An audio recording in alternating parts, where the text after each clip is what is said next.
Tamil news நேரல் கண்மணக்கம். இன்றைய சிறப்பு நேர்காணலில் நம்ம இருப்பவர் திராவிட முன்னேற்ற கழகத்தினுடைய சிறுபான்மை பிரிவினுடைய மாநில துணைத் தலைவர் மரியாதைக்குரிய அலிமல் புகாரி அவர்கள். சார் வணக்கம். செமிஃபைனலாக பார்க்கப்படுது ஒரு மாநிலம் லோக்சபா எலெக்ஷனுக்கு உத்தரப்பிரதேசம். ஸோ நீங்கள் முன்னாள் ஒரு காங்கிரஸ் கட்சியில் நீங்கள் பயணித்த ஆமாம், அந்த ஒரு அடமொழி உங்களுக்கு வந்து ஒரு நீங்காத ஒரு இதுவாக இருக்குது உங்களுக்கு. ஸோ அங்கேயும் இப்போது இங்கே எப்படி வந்து பிரவீன் சக்கரவர்த்தி, மாணிக்கம் தாகூர் எப்படி பிரச்சனை பண்ணாங்களோ அங்கேயும் பல பிரவீன் சக்கரவர்த்திகள், மாணிக்கம் தாகூர்கள் முளைத்து விட்டார்களா? அங்கேயும் வந்து கிட்டத்தட்ட பாதிக்கு பாதி வேணும் அப்படின்லாம் பேசிகிட்டு இருக்காங்க. பல நியூஸஸ் வந்துருக்கு. அங்கேயும் இப்போ அகிலேஷுக்கு ஏதாவது ட்ரபிள் பண்ண ஆரம்பிச்சிருக்காங்களா? என்ன சோர்ஸஸ் சொல்லுது? இல்லை, எனக்கு என்ன புரியலன்னா, இங்கேயாவது டைரெக்டாக பிஜேபி இல்லாமல் விஜய்னு இன்னொரு ப்ராக்சி பிஜேபி தான் இருந்தார். இங்கே திமுகவுக்கு ட்ரபிள் பண்ணி திமுக தோக்கடிச்சு விஜய் கூட சேர்ந்துட்டீங்க. அங்கே போய் அகிலேஷுக்கு ட்ரபிள் பண்ணீங்கன்னா யார் கூட போய் சேருவீங்க? அங்கே தனிச்சு நாங்கள் நிற்போம். கடந்த முறை தனிச்சு தான் நின்றாங்கன்னு நினைக்கிறேன். 404 சீட்டில் தனிச்சு போட்டு 2.7% நின்று என்ன பண்ணீங்க? அகிலேஷை தோக்கடிச்சு யாரை வர வச்சிங்க? திரும்ப பிஜேபி. மக்கள் நம்பணும் இவங்க பிஜேபியை தோக்கடிக்கிறதுக்காக இருக்கிற கட்சி அப்படின்னு. ஏற்கனவே தேஜஸ்வி யாதவை வந்து கடைசி வரைக்கும் சிஎம் வேட்பாளர்னு சொல்லவே கிடையாது ராகுல் காந்தி. ஓட்டதிகாரி யாத்திராலாம் அவ்வளோ தூரம் கூட இருந்தார். சிஎம் வேட்பாளர்னு சொல்லவே இல்லை. கடைசி வரைக்கும் வேட்பாளர் பட்டியலில் அவ்வளவு தாமதம். கடைசி வரைக்கும் தொகுதி பங்கீடுல அவ்வளோ தாமதம். போட்டி வேட்பாளர்லாம் நிறுத்திட்டாங்க எல்லாருமே. இங்கேயாவது பரவாயில்ல தான் அந்த பெரிய சை ஆஃப் ரிலீஃப்ல இப்படி செஞ்சார் தலைவர். முடிச்சிட்டம்பா இவங்களே அப்படின்னு காங்கிரஸ் கூட்டணி பேச்சு முடிச்சதான் அப்படி சொன்னார் அவர். நல்லபடியாக முடிஞ்சு அது மக்கள் ரசிச்சாங்க. அது ட்ரெண்ட் ஆச்சு. அது இப்போ பொறாம பிடிச்சவனுங்க அதை போய் திருடுறானுங்க, இப்படிங்கிறானுங்க. Let's come to the point. என்னன்னா, இவர்களை கூட்டணியில் டீல் பண்ணுறதே பெரிய தலைவலி. ஏன்னா சூசைட் ஸ்குவாட் மாதிரி இவங்க எல்லாரும். ஒன்று எங்களுக்கு கூட இல்லைன்னா நாங்கள் வந்து மொத்தத்தையும் கொண்டுருவோம் அப்படிங்கிற மாதிரி பீகாரில் கச்சிதமாக முடித்து விட்டார்கள். அதே போல் வந்து இப்போ டெல்லியில் கெஜ்ரிவால் இல்லை. அப்போ அந்த வகையில் பார்த்தா அவரையும் க்ளோஸ் பண்ணியாச்சு. அந்த பக்கம் மம்தா பானர்ஜியும் முடிச்சாச்சு. ஒரு ஒப்பந்தத்துக்கு வர்றது கிடையாது. எல்லா மாநில கட்சிகளையும் பாஜக ஆண்டு கொண்டு நசுக்குவதை விட ஆளாமலேயே காங்கிரஸ் அவர்கள் கதையை முடித்து வருகிறது அப்படிங்கிறது தான் எல்லா மாநில கட்சியும் நல்லா பார்க்க முடியும். அது பினராயி விஜயனா இருந்தாலும் சரி, இந்த பக்கம் இப்போ இவர் பட்நாயக்கா இருந்தாலும் சரி, எல்லாத்துலேயுமே பாருங்க எல்லா இடத்துலையும் காங்கிரஸ் உண்டு. காங்கிரஸ் இருக்கிற இடத்துல எல்லாம் இந்த மாநில கட்சிகள் வந்து கண்டமானதை பார்க்குறோம். சமீபத்தில் ஜார்க்கண்டில் அமைச்சரவையில் இடம்பெற்ற கூட்டணி ஆட்சியில் இருப்பவர்கள் ஜார்க்கண்ட் முக்தி மோர்ச்சாவோடு கன்சல்டே பண்ணாம தன்னுடைய ராஜ்யசபா எம்பி கேண்டிடேட் 2 பேர் லிஸ்ட் கொடுத்துட்டான். கொஞ்ச நாளைக்கு முன்னால எம்பி இது நினைச்சுல ராஜ்யசபா எம்பி நடந்துச்சுல, அப்ப கொடுத்து அது ஒரு கிளாஷ் ஆகி பிரச்சனையாகி அதே மாதிரி தான் இவங்க கூடயும் பிரச்சனை. யாரு சிவசேனா கூடயும் பிரச்சனை. அங்க இவங்களாலதான் ஆக்சுவலா அவங்க கட்சியே பறி போச்சு. கூட்டணி மாதிரி வந்தாங்க இல்லையா? அப்போ எல்லா மாநிலங்களிலும் இப்படி ஒரு தொந்தரவை தந்து வருவதனால் 3வது அணி என்பது இன்றியமையாத ஒரு தேவையாக இன்றைக்கு தேசத்தில் மாறி வருகிறது. ஆனா இப்போ உத்தரப்பிரதேசத்துல உங்க காங்கிரஸ் எம்பி அவர் பெயர் மசூத், அவர் என்ன சொல்றாரு, 37 சீட்டு கடந்த 2024 ஜெயிச்சிருக்கிறோம். அது யாரால நினைச்சீங்க? எங்க காங்கிரஸால நீங்க ஜெயிச்சிருக்கீங்க. ஸோ எங்களுக்கு வந்து அதே தான் பீகார்லையும் பேசினார்கள், அப்படிதான் தமிழ்நாட்டிலையும் பேசினாங்க. இப்போ பேசல மாணிக்கம் தாகூர் இங்கே பேசல. 35 வந்து கேட்டிங்களா? அதான் 35 வந்து விஜய், 65 வந்து ராகுல் காந்தினார். கேட்டிங்களா? அதான் ஆமாம், நல்லா பேசினார்ல, கரெக்டாக சொன்னார்ல. இப்படிதான் பேசிட்டு இருக்குது எல்லா இடத்துலையுமே. 35 விஜயா, 65 ராகுல் காந்தி. சரி, 35 விஜய் எதை வச்சு சொல்றாங்க? வாங்கின பெர்சன்டேஜ் வச்சு. எந்த தேர்தலில்? சட்டமன்ற தேர்தலில் 65 ராகுல் காந்தி வாங்கினாராமா. 65 ராகுல் காந்தி வாங்கினாருன்னா அப்போ சட்டமன்ற தேர்தல் அப்போ ராகுல் காந்தி யார் கூட இருந்தாரு? திமுக கூட. 65 வாங்கிறத நாங்கள் அப்போ ஆளுங்கட்சி. இது மாதிரிதான் எல்லா இடத்துலயும் இந்த இவங்களுடைய மேக்ஸ், இவங்களுடைய அறிக்கை. ஒருவேளை நாடாளுமன்றத்தில் ஒரு கோட்டா இருக்கும் போல. நாடாளுமன்றத்துல ராகுல் காந்திக்குன்னு ஒரு மவுஸ் இருக்காம தமிழ்நாட்டில் சொல்றீங்களா? அப்போ 35 விஜய்ங்கிறது ஸோ அப்போ அங்கே அந்த இடத்துல எடுபடாதாங்கிற கேள்வி. நீங்கள் ட்ரை பண்ணுறீங்க, ஒருவேளை இப்படி சொல்லியிருப்பாரோ லாஜிக்கான்னு. ஆனால் நீங்கள் அவ்வளோ முயற்சி எடுக்காதீங்க. அது இல்லாஜிக்கல் ஸ்டேட்மெண்ட். அது அதே மாதிரி ஓவர் எஸ்டிமேட்டிங் ஸ்டேட்மெண்ட். தன்னுடைய தகுதிக்கு மீறி வந்து இந்த மாதிரி ஸ்டேட்மெண்ட்ஸ் கொடுக்குறது. அவங்களுடைய என்ன தெரியுமா? நான் ஃப்ராங்காக சொல்கிறேன், பாஜக எதுக்குன்னு இடம் வந்து தான் ஆகணும். அப்படி இல்லையா, இவர்கள் ஆட்சியில் இல்லாத மாநிலங்கள், பிராந்திய கட்சிகள் ஆட்சியில் இருக்கிற மாநிலங்களில் பாஜக எதுக்குன்னு எங்கிட்ட வந்து தான் ஆகணும். அவன் எவ்வளோ அழுத்த நான் பார்த்தல, நான் தான் ஒன்று ஒரே ஆப்ஷன். இல்லைனா நீ தோக்குற மாதிரி நான் பண்ணுவேன். ஓ, எப்படி சொல்கிறீங்க? போய் பட்நாயக்கை கேளு, போய் மம்தாவை கேளு, போய் கெஜ்ரிவாலை கேளு. லாஸ்ட் அது வர பட்நாயக் கேளு, கெஜ்ரிவாலை கேளு, பட்நாயக்கை கேளு, மம்தாவை கேளு, இவரை தேஜஸ்வியை கேளு. ரொம்ப டவுட்டாக இருந்தா போய் திமுகவை கேளு, தலைவர் ஸ்டாலினை கேளு. சரியா, ஒழுங்கா இருந்துக்கன்னு பயமுறுத்துறாங்க இப்ப அகிலேஷ் யாதவ். அப்படிதான் அதை எடுத்துக்க முடியும். இப்படிதான் பண்றாங்க. அவர்களுக்கு தெளிவா தெரியும். இவர்களுக்கு ஓரளவாவது சித்தாந்த தெளிவு இருந்திருந்ததுன்னா, நம்ம இப்படி பண்றதுனால இந்த மாநில கட்சி அடி வாங்குச்சுன்னா, இந்த இடத்துல பாஜகவுடைய சித்தாந்தம், பாஜக வெறும் கட்சியாக உள்ளே நுழையாது, அது RSS ஆக உள்ளே நுழையும், மதவாதமாக உள்ளே நுழையும், மத வெறியாக உள்ளே நுழையும், சித்தாந்த ரீதியாக உள்ளே நுழையும். இது தெரியும் அவங்களுக்கு. அப்போ ஒரு பாஜகவை எதிர்ப்பதில் நம்ம அங்க பலமா இல்ல, அவர் அங்க பலமா இருக்கிறாரு. அவருடைய அகிலேஷுடைய கட்சியில மௌலவிகள், முல்லாக்கள், முஃப்திகள் எல்லாம் எம்பிக்களா இருக்கிறாங்க. பள்ளிவாசல்ல இன்னைக்கும் வந்து பிரசன்ட்ல இமாமத் பண்ணிட்டு இருக்கிற முஃப்திகள் சமாஜ்வாடி எம்பியா இருக்கிறாங்க. முஃப்தி ஒருத்தர் எம்பி. அதுல அவர் அந்த அளவுக்கு வந்து ஒரு ஜனரஞ்சகமா, எந்த ஸ்டேட்ல 80:20 அப்படின்னு பேசிட்டு இருக்கிற ஒரு ஸ்டேட்ல, பட்டேங்க தோ கட்டேங்க அப்படின்னு வந்து பேசிட்டு இருக்கிற ஒரு ஸ்டேட்ல, டைரக்டா வந்து உங்களுக்கு எங்களுக்கும் வார் தான் அப்படின்னு பேசிட்டு இருக்கிற ஒரு ஸ்டேட்ல முஸ்லிம்களை வந்து எதிரிகளாக்கி, தேச விரோதிகளாக்கி, இந்த நாட்டுக்கு சம்பந்தம் இல்லாதவர்கள் என்று பிரகடனப்படுத்தக்கூடிய ஒரு ஸ்டேட்ல முஸ்லிம்களுக்கு உரிய பிரதிநிதித்துவம் கொடுத்து அவர்களை அலங்கரிக்கக்கூடிய ஒரு கட்சி அகிலேஷ் யாதவுடைய கட்சி. அப்ப சித்தாந்த அடிப்படையில் பாஜக எதிர்க்கக்கூடிய அந்த கட்சி என்பதனால ஓரளவுக்காவது இணங்கி போலாமா இல்லையா? தமிழ்நாட்டில் உங்களுக்கு எந்த பிரச்சனையும் கிடையாது. 25 இடத்துல 28 வாங்கினீங்க அப்படின்னா அது ஆக்சுவலா ஒரு பாராட்டுக்குரிய விஷயம் தான். ஆனா காலத்துல என்னவா இருந்தது? தேர்தலுக்கு முன்னால என்னையே நீங்க வந்து பயமுறுத்துனீங்க, விஜய்க்கு எதிராக பேசாதீங்கன்னு. அப்ப அந்த கூட்டணி எப்படி உருப்படும்? நானே ஒரு சாட்சி. என்கிட்டே வந்து விஜய்க்கு எதிரான பதிவுகளை நீக்குங்க, நான் வந்து மன்னு ஜெயின் பேசுறேன், சோசியல் மீடியா ஹெட் நான் தான், நேஷனல் ஹெட் யூத் காங்கிரஸுக்கு, நீ யூத் காங்கிரஸ் இருக்கிறீங்க, இதை பேசாதீங்க. தேர்தலுக்கு முன்னாடியே அவங்க தாவேகா கூட்டணியில மனசுல இருந்திருக்காங்க. ஆமா, அப்ப நான் தான் அதை ஓப்பனாக வெளியே சொன்னேன். அது எப்படி என்ன எதிர்ப்பீங்க, நான் அதை ஏத்துக்க முடியாது அப்படின்னு. நான் சகாரிக்கா ராவ் பேசுறேன், நான் வந்து தெலுங்கானால இருந்து யூத் காங்கிரஸ் இன்சார்ஜ் பேசுறேன். நீங்க எப்படி, நீ யூத் காங்கிரஸ் இன்சார்ஜா இருக்கலாம், நான் இந்த ஸ்டேட்ல வந்து ஸ்போக்ஸ் பர்சனா இருக்கிறேன், நான் இங்க என்ன பேசணும் உனக்கு எப்படி தெரியும்? யூத் காங்கிரஸ் என்னவோ பண்ணிக்க அப்படின்னு. நான் வந்து ரூபேஷ் வதோரியா பேசுறேன், நேஷனல் ஹெட் ஆஃப் லீகல் செல் பேசுறேன், எனக்காக இந்த பதிவு நீக்குங்க. நான் வந்து மாநில தலைவர் பேசுறேன் இளைஞர் காங்கிரஸுக்கு, எனக்காக இந்த பதிவு நீக்குங்க. என்னை ஏன் நெருக்கடிக்குள்ளாக்கினீர்கள்? விஜயை எதிர்த்து பேசாதீர்கள் என்று ஏன் சொன்னீர்கள்? அப்பவே உங்களுடைய கூட்டணி தர்மமே இல்லைங்கிறது அப்பவே தெரிஞ்சிருச்சு. ஆனா அதுக்கு பிறகு நாமெல்லாம் நின்று போராடி இல்ல திமுகவோட போறதான் சரியான போது கூட்டணி அமைந்த பிறகு நான் என்ன தப்பு கணக்கு போட்டோம், கூட்டணி அமைச்சு கரெக்டா இருப்பாங்கன்னு பார்த்தா அதே நிலையை தொடர்ந்து இருக்கிறார்கள். அப்ப இன்னைக்கு திராவிட முன்னேற்ற கழகத்தை எப்படி தோற்கடித்தார்களோ, கூட்டணி வைத்து எப்படி கழுத்தறுத்து தோற்கடித்தார்களோ, அதே போல அகிலேஷ் யாதவ் கதையை முடிப்பதற்கு ஏற்கனவே தேஜஸ்வி யாதவ் முடித்ததை போல, கெஜ்ரிவாலை முடித்ததை போல, மம்தாவை முடித்ததை போல, பட்நாயக்கை முடித்ததை போல இன்னைக்கு அகிலேஷ் யாதவை முடிப்பதற்கு இவர்கள் தயாராகி விட்டார். அவரு கொஞ்சம் ஒரு பிரில்லியன்ட் சார், அவர் நேரத்துக்கு டீச் பண்ணாலும் பண்ணிடுவாரு அப்படின்ற மாதிரிலாம் சொல்றாங்களே, வாய்ப்புகள் இருக்கா? பிரில்லியன்சில திராவிட முன்னேற்ற கழகத்துடைய பிரில்லியன்சியை ஆல் ஓவர் இந்தியாவில் யாராவது கொஸ்டின் கேட்டிருக்காங்களா? எங்க நிலைமை இப்படி இருக்கு. நான் அடுத்த என்ன முடிவு எடுப்பாருன்னு சொல்ல வாஸ்தவம் தான். ஒரு நல்ல பிரில்லியன்டான ஆள் தான் சொன்னேன். நிறைய பிரதிநிதித்துவத்திலிருந்து பல நெருக்கடிகளை பார்த்தவர், பல பிரச்சனைகளை சந்தித்தவர். இன்னைக்கு அவருடைய தலைவர் ஆசம் கானையே போட்டு ஒரு புரட்டு முஸ்லீம் லீடர் ஆசம் கான் தான். ராய்ப்பூர்ல ராம்பூர்ல அவரையே போட்டு ஜெயிலில் போட்டு அந்த கேஸ் இந்த கேஸ்ன்னு போட்டு அலக்கழிச்சு தான் இருக்காரு யோகி. தெளிவா பண்றாரு, அடி நவுத்தி எடுக்கிறாப்புல யோகி ஆச்சு. இல்ல பல இஷ்யூஸ் இருக்கு இல்லையா?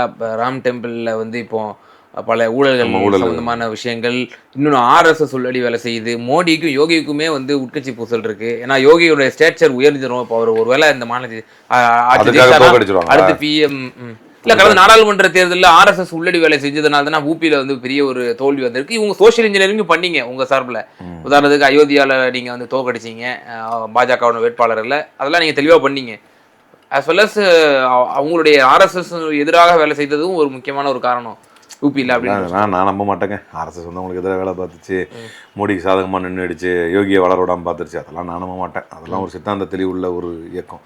அப்படி அந்த அந்த எலக்டோரல் மேட்டர்ஸ்ல மட்டும் எந்த ரிஸ்கையும் அவங்க எடுக்க மாட்டாங்க என்ன கேட்டா. அப்படிலாம் கிடையாது சார். இப்போ முக்கியமான காலகட்டத்தில் ஏன் திரு ராகுல் காந்தி அவர்கள் இந்தியாவில் இருக்கிறது இல்லை அப்படிங்கிற ஒரு கேள்வி. இந்த கேள்வி எனக்கு தெரியலங்க, என்ன கேட்காதீங்க, எனக்கு அதெல்லாம் தெரியல. ஏன்னா ஏற்கனவே நான் வந்து லாஜிக்கா, ஏன்னா எனக்கு அந்த தனி மனித தாக்குதல் எனக்கு வந்து உடன்பாடு கிடையாது.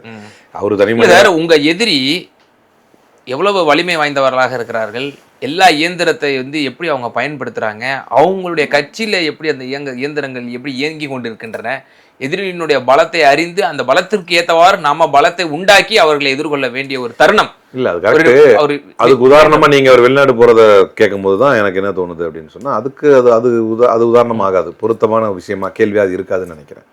ஒரு உழைப்பெல்லாம் போட தான் செய்யறாரு, கடுமையா உழைக்கிறாரு, மக்கள் சந்திப்பு நடத்துறாரு, எல்லாம் பண்ண தான் செய்யறாரு. முடிவுகள் வந்து பெரியண்ணன் தொனியில இருக்குது முடிவுகள். அந்த பெரிய என்னன்னா முத்தமிழறிஞர் கலைஞர் சொன்னார், நீங்கள் பிரதமர் ஆகலாமே அப்படின்னும் போது என் உயரம் எனக்கு தெரியும்னாரு. அதுதான் தெரியல ராகுல் காந்திக்கு. அவரோட உயரம் அவருக்கு தெரியும். அந்த மாநிலத்தில் உங்க உயரம் என்னன்னு தெரிஞ்சு அதுக்கேற்ற மாதிரி தான் நீங்க நடக்கணும். அந்த உயரம் அறியாமே நீங்க வந்து பிரதமர் வேட்பாளராக முன்மொழிஞ்சிட்டீங்களா? இல்ல, எங்களுக்கு பாடம் வந்து 2026 தேர்தல் முடிவில் தானே கிடைச்சது. அப்படி பார்த்தா சரி, நாங்க என்னங்க ஆப்ஷன் எடுக்க முடியும்?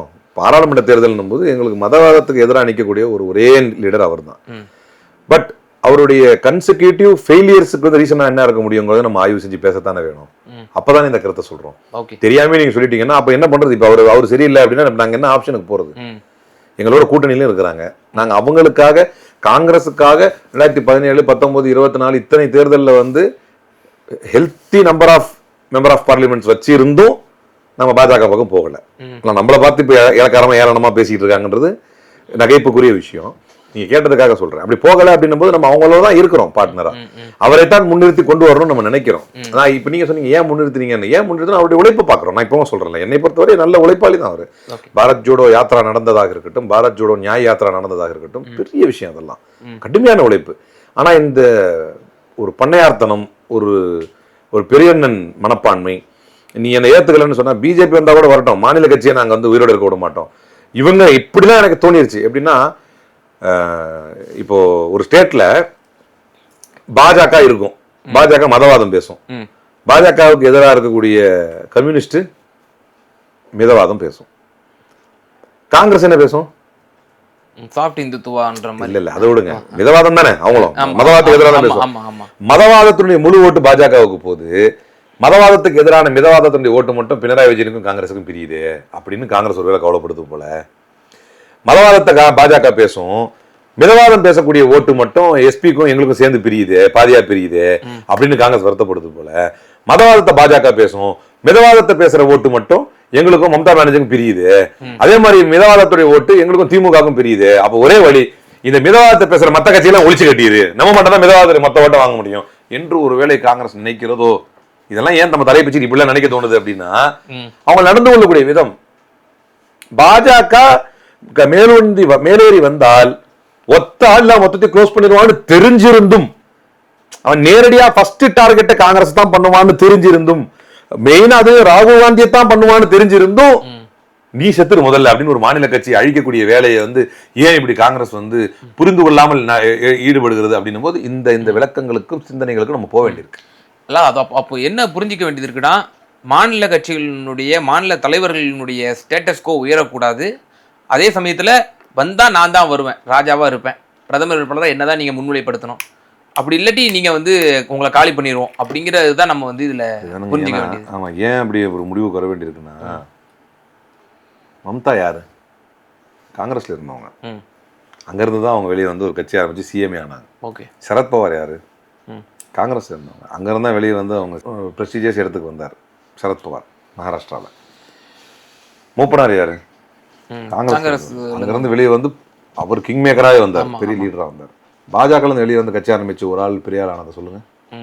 எடியூரப்பா ஆரம்பிச்சாரு, அப்புறம் உமா பாரதி ஆரம்பிச்சாங்கன்னு நினைக்கிறேன். அவங்களும் எங்க எடுபட்டாங்க, திருப்பி தாய் கழகத்துக்கு வந்துட்டாங்க. அவ்வளவுதான். ஸோ எல்லா மாநிலங்களிலும் இதுதான் சிக்கலாக இருந்திருக்கிறது. நீங்க ஒழுங்கா வந்து இந்த மண்ணுடைய விஷயத்தை புரிஞ்சிக்கல, ரீஜனல் சென்டிமெண்ட்ஸ். நீங்க பாஜக பாருங்க, மாட்டுக்காக யூபியில அடிப்பான், நாகாலாந்துல மாட்டுக்கறி வேணும்னு போராட்டம் பண்ணுவான், இங்க கேரளாவில வேணும்னு கூட போராடுவாங்க. அப்புறம் இல்ல அப்ப அதே பாலிசி தான் இப்ப அண்ணாமலையை விட்டு ஆழம் பாக்குறாங்களா அப்படிங்கிற அடுத்த பாயிண்ட் நான் சப்ஜெக்ட் வந்துடுறேன். சரி, ஓகே, பாஜகவோட நிறைய டாக்டிக்ஸ் இருக்கு. ஆனா ஒண்ணுல அவன் தெளிவா இருப்பான், அதிகாரத்தை நோக்கி நம்முடைய பயணம் அப்படிங்கிற போது அந்த மண்ணினுடைய உணர்வுகளுக்கு ஏற்ற மாதிரி நம்ம போயிடணும்னு அவன் நினைக்கிறான்ல, அதை காங்கிரஸ் நினைச்சதே இல்லையோன்னு ஒரு ஃபீல் இருக்கு எனக்கு. ஓகே. அதனால வந்து இந்த மாதிரியான விஷயங்கள் அங்க கிரவுண்ட்ல என்ன நடக்குது அப்படி இல்லைன்னா, இன்னைக்கு பாருங்க, நினைச்சா வந்து அரசியலோட சம்பந்தமே இல்லாத அண்ணாமலையை மாநில தலைவர் ஆக்க முடியுது, சம்பந்தமே இல்லாத அவங்களை மாநில தலைவர் ஆக்க முடியுது பாஜகவால். அப்படி தமிழ்நாடு, இங்க தமிழ்நாடு காங்கிரஸ் அப்படி ஆக்கிட முடியுமா யாரையாவது?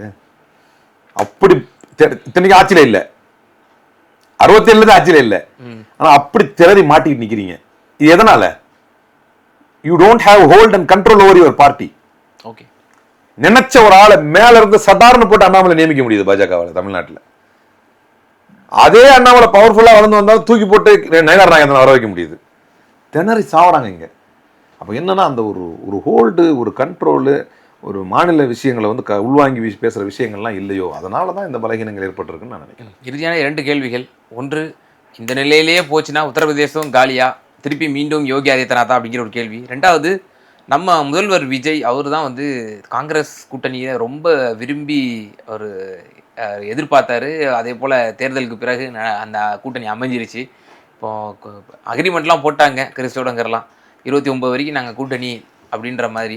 ஸோ இப்போ விஜய்க்கு இந்த இப்போ அகிலேஷ் யாதவ் உதாரணம், அதே போல் இதற்கு முன்னாடி நடந்த பல மாநிலங்களோட உதாரணம், இப்போ எல்லாம் விஜய்க்கு என்ன மாதிரியான ஒரு முன்மாதிரியாக அதை எடுத்துப்பாரா? அவருக்கு இருக்கக்கூடிய சவால்கள் என்னென்ன? நீ அஸ் அ ஃபார்மர் காங்கிரஸ் காட்டினுடைய கார்டரேவை எப்படி பார்க்குறீங்க? அதாவது முதல்ல அகிலேஷ் அந்த யூபி சப்ஜெக்டை சொல்கிறேன். ரொம்ப வேதனையான விஷயம். இவங்களோட சண்டையில் மாட்டிட்டு முழிக்க போகிறது யாருன்னா, இந்தியாவிலே அதிக முஸ்லீம்கள் இருக்கக்கூடிய மாநிலம் யூபி. ஒரு பள்ளிவாசலை இழந்து முஸ்லீம்கள் வந்து அதுலேயே 4 பேர் சுட்டு கொண்டாங்க. துப்பாக்கி சூடுகள் நடந்து, சிறைச்சாலைகளை எடுத்து, அத்தீக் அஹமத், அஷ்ரஃப் அஹமதெல்லாம் நடு ரோட்டில் வச்சு சுட்டு கொண்டார் யோகி ஆதித்யநாத். விட்டிமே மிலாதீங்கன்னு சொல்லி அடித்தாப்புல. ஆசம் கான்லாம் உயிரோடு இருக்கிறதே வேஸ்ட்டுங்கிற மாதிரி ஆகிப்போச்சு. சொல்லி மாதிரி அத்தீக் அஹமதை கொல்லும் போதே அங்கே அப்போ ட்ரெண்ட் ஆனது முக்தார் அன்சாரி அப்படிங்கிறது தான். முக்தார் அன்சாரி கரெக்டாக அதே மாதிரி 1 வருஷம் கழித்து நோம்பில் சாவுறாரு. அவர் புள்ள வந்து அப்பாஸ் அன்சாரி சிட்டிங் எம்எல்ஏவாக இருந்தபோது கூட அப்பாவுடைய இறுதி காரியங்களை கலந்து கொள்வது கூட அனுமதிக்கல அரசு. முஸ்லீம்கள் குறிவைத்து தாக்கப்பட்டு கொண்டிருக்கூடிய இந்த சூழ்நிலையில் யாரோ எப்படியோ போங்கடா, சிறுபான்மையினரை பாதுகாக்கிறதுக்கு நான் தான் பாதுகாவலன்னு காங்கிரஸ் ஒரு கொட்டம் அடிக்குது, உங்களுக்கு இதெல்லாம் தோணலையா? அதுக்காகவாது நீங்கள் அகிலேஷோட கொஞ்சம் ஒன்றி போனா இல்லையா அப்படிங்கிற எண்ணம் இருக்கிறது. ஃபைனலி வந்து Muslims rights and Muslim lifes are going to be in jeopardy. இதான் நடக்க போகுது யூபியில். அது நடக்காமல் இருக்கணும். யோகி அகைன் வந்தால் ஒரு முஸ்லீம்கள் பெரும்பான்மையாக இருக்கக்கூடிய மாநிலத்துக்கு தலையெழுத்து என்ன ஆகும்னு கூட எனக்கு தெரியல. ஓகே, விஜய்க்கு வந்து இந்த மாதிரி காங்கிரஸ் விஷயங்கள் தெரியாதா அப்படின்னா, விஜய் இஸ் சம்திங் டிஃப்ரெண்ட். அகிலேஷோ தேஜஸ்வியோ இவங்கெல்லாம் வந்து by birth by policy they are against BJP. And ஏன்னா அகிலேஷுடைய பிளட்டில் நீங்கள் பார்த்தீங்கன்னு சொன்னால், லல்லுலாம் பார்த்தீங்கன்னா கடுமையாக பயங்கரமாக ஒரு காலத்தில் அப்படி இருந்தாலும் அவங்களாம் ஒரு நல்ல லீடர்ஷிப்லேருந்து வந்தவங்க. அதே மாதிரி அகிலேஷ் பார்த்தீங்கன்னா முலாயம் சிங் யாதவ் நல்ல லீடர்ஷிப்லேருந்து வந்தவங்க. அந்த மாதிரி விஜய் கிடையாது. அவர் தன்னுடைய கவர்ச்சியை வச்சு வந்துட்டார். அவர் என்ன நம்புறாரு அப்படின்னா, என் கவர்ச்சியை வைத்து நான் காங்கிரஸே பணியை வைக்க முடியும்னு நம்புறாரு. உண்மை அதுதான். To be frank. ஏன்னா ஃபேக் நியூஸ் பரப்புறாங்க பார்த்தீங்களா நார்த் இந்தியாவில். விஜய் வந்து அதை கேன்சல் பண்ணிட்டாரு, இதை கேன்சல் பண்ணிட்டாரு, ஐயோ தாங்க முடியல. இது சுத்திகரிப்பு கிட்ட தண்ணியை குடிக்கிறாரு. அது அது அது பிரச்சனை இல்லை. 4 இது முஸ்லீம்களுக்கு வந்து வீடு இல்லைன்னா வீடு கொடுக்குறேன்னு சொல்லிட்டாரு. இன்னும் பக்காவா வீடியோ போடுறாங்க. ஆமா, சோசியல் மீடியாஸ் அவங்களுக்கு தனியா அது ஒரு ஐடி விங் மாதிரி நார்த் இந்தியா வரைக்கும் கொண்டு போறாங்க. ஒருவேளை மேபி ராகுல் காந்திக்கு அடுத்து இப்ப விஜய் வந்து சாதாரணமா நினைக்காதீங்க. அவர் வந்து தமிழ்நாட்டுல ஒரு வளர்ச்சி நாயகன். எப்படி மோடி வந்து ப்ரொமோட் பண்ணாங்களோ அது மாதிரி சவுத் இந்தியா ராகுல் காந்தி அந்த மாதிரி கூட ஒரு வேலை இருக்கலாம். இதை பத்தி கவலைப்பட வேண்டியது ராகுல் காந்தி தான், நம்ம இல்ல. ஏன் சார் தமிழ்நாட்டுல ஒரு கொண்டு வந்திருக்கிறாரு, அடுத்து நாடாளுமன்றத்துல இவரை வச்சு பிரச்சாரம் பண்ணோம்னா நிச்சயமா ராகுல் காந்தி தான் கவலை பண்ணணும். அவருடைய பிரதமர் கனவு தானே விஜய் கோளாறு பண்றாரு. அவர் அப்படிதான் தன்னை முன்னிலை எடுத்துக்கிறாரு. அப்படிதானே நார்த் இந்தியாவில் ஃபேக் நியூஸ் பரவுது. ஃபேக் நியூஸுக்கு பலியாகி தானே மோடியே வந்தாரு நார்த் இந்தியாவுக்கு. அதனால நான் அகிலேஷும் அல்ல, நான் தேஜஸ்வியும் அல்ல, நான் மம்தாவும் அல்ல, நான் கெஜ்ரிவாலும் அல்ல, நான் விஜய் அப்படின்னு அவர் நினைக்கிறார். அதனால தான் இதெல்லாம் பண்ணுறாரு தைரியமாக. காங்கிரஸே நம்மளால் செக் வைக்க முடியும். அதில் ஒரு கருத்து அது உண்மை. மற்றவங்க எல்லாம் வந்து இந்த பாஜக எதிர்ப்பிலும் சமீப காலங்களில், கடந்த காலங்கள் எப்படின்னு தெரியாது, சமீப காலங்களில் உறுதியாக இருக்கக்கூடியவர்கள். ஆனால் ரொம்ப பயங்கர டேலண்டடாக வந்து ஒரு ஆர்எஸ்எஸ்காரனான சிடிஆர் நிர்மல்குமாரையே சட்ட அமைச்சராக வைத்து பாஜகவுக்கு எதிராக, அவ்வளோதாங்க எங்கள் பாலிசி தாங்க, இவ்வளோதான். இப்போ கூட பார்த்தீங்களா ப்ரெஸ் மீட்டில் பார்த்துட்டு இருந்தேன். அதை பற்றி எக்ஸ்ட்ரா கேட்காதீங்க, அவ்வளோதான், நாங்கள் சொல்லிட்டோம், அதுக்கு மேலே நாங்கள் எதுவும் சொல்ல முடியாது இப்படின்னு அப்படி பட்டும் படாமல் போகிற ஆட்கள் கிடையாது அவங்க எல்லாரும். இவருடைய பட்டும் படாமல் போய் எந்த நொடியிலும் எந்த தருணத்திலும் பாஜகவோட சமரசம் ஆவார் விஜய். சமரசமே ஆவார் ஆகிட்டு தானே இருக்காரு. ஆல்ரெடி திரைமறையில் ஆகிட்டு இருக்காரு. நேரடியாக ஆகிறதுக்கு ரொம்ப நேரம் பிடிக்காது. காங்கிரஸ் அலையன்ஸ் இது இன்டாக்டா தொடராதுன்றீங்க. அப்ப அதுதான் மேக்ஸிமம் செய்ய முடியும் காங்கிரஸ். நீங்க ஃபைனல் क्वेश्चन கேட்டீங்க. ஃபைனல் டச் ஒன்று சொல்றேன்.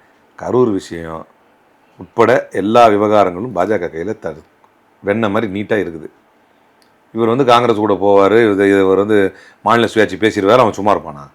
அல்லது அவன் சும்மா இல்லாமல் அவன் நோண்டுனா அதை எதிர்த்துக்கிட்டு வந்து நிற்கிறதுக்கு இவர் என்ன செந்தில் பாலாஜியா, KN நேருவா, எதிர்கட்சி தலைவர் உதயநிதி ஸ்டாலினா, இல்ல ஹேமந்த் சோரனா, இல்ல அல்லது இவர்களுடைய கட்சி தான் திமுகவா? கிடையாது. அதெல்லாம் ஈஸியா ஈல்ட் ஆகி போயிடுவாங்க. ஆல்ரெடி ஈல்ட் ஆகிட்டு தான் பார்த்துட்டு இருக்கிறேன். உச்ச நீதிமன்றத்தில் பெற்ற வெற்றியை கூட பேச மாட்டேங்கிறானுங்களே வாயை திறந்து. ஓகே, பாஜக பயந்துக்கிட்டு.